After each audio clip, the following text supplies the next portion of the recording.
Տպավորիչ և պատմական ցուցանիշներով Ակբաբանկը ամփոփում է 2025-ը։ Բաժնետերերի տարեկան ընդհանուր ժողովն է, որը հարթակ է կատարված աշխատանքը ամփոփելու և նոր նշաձողեր սահմանելու համար։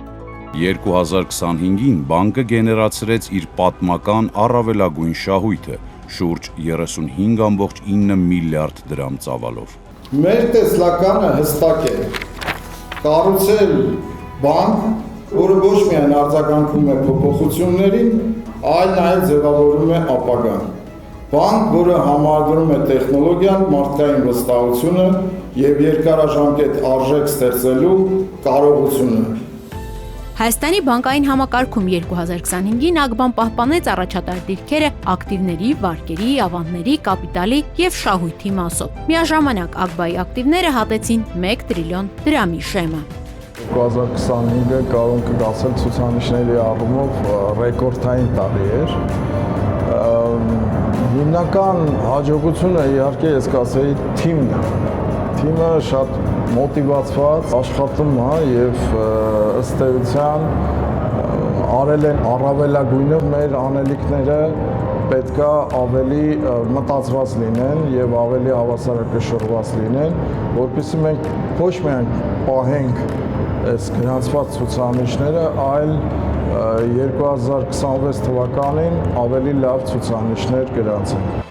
2025 թվականին Ակբան ցուցաբերել է ֆինանսական գերազանց արդյունավետություն, պահպանելով շահութաբերության բարձր մակարդակ, ամրապնդելով նաև բանկի կապիտալը։ Տարվա վերջում բանկի ընդհանուր ակտիվները կազմել են շուրջ 1 տրիլիոն 63 միլիարդ դրամ, ինչը 14%-ով ավելի է նախորդ տարվա համեմատ։ Սեփական կապիտալը հասել է շուրջ 195 միլիարդ դրամի, արձանագրելով 19% աճ։ Բանկի վարկային պորտֆելը կազմել է ավելի քան 633 միլիարդ դրամ, աճելով 18%-ով։ Ավանդների և պարտատոմսերի պորտֆելը կազմել է շուրջ 670 միլիարդ դրամ, աճելով 8%-ով։ Շահույթի մեծությունից կախված նաև տպավորիչ է մեկ բաժնետոմսին բաժանեկնող շահույթը մոտ 6000 դրամ։ 2021 թվականին, երբ որ մենք IPO արեցինք, մենք ներգրավեցինք 7.5 միլիարդ դրամ կապիտալ, որը այն ժամանակ բավականին մեծ գումարի կապիտալ էր, բայց անցել է ընդամենը 4-5 տարի եւ մենք այս տարի բաշխում ենք նույն չափով շահաբաժին մեր բաժնետերին։ Հենց 7.5 միլիարդ դրամի կարգի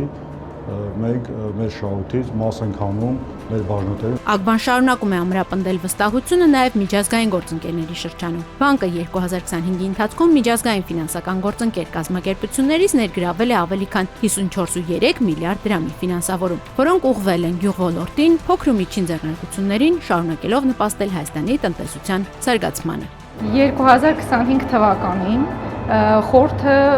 բավականին մեծ աշխատանք է կատարել կորպորատիվ կառավարման տարբեր ոլորտների զարգացման ուղղությամբ եւ այս փոփոխությունները կբերեն հսկայական արդյունավետության բարձրացման, ի նկատի ունեմ հարաբերությունները խորհրդի եւ գործադիր մարմնի միջեւ։ Հույս ունենք, որ սա կբարձրացնի ոչ միայն արդյունավետությունը, այլ նաեւ կուժեղացնի մշակույթը ռազմավարական մտածելակերպի զարգացման տեսանկյունից։ Ռազմավարության, նորարարության, միջազգային համագործակցության եւ արժեքներին հավատարիմ մնալու շնորհիվ Ակբան շարունակելու է մնալ Հայաստանի ֆինանսական համակարգի զարգացման առաջատար ուժերից մեկը եւ շարունակելու է զարգանալ առաջնորդվելով իր առաքելությամբ, արժեքներով եւ երկարաժամկետ պատասխանատվությամբ։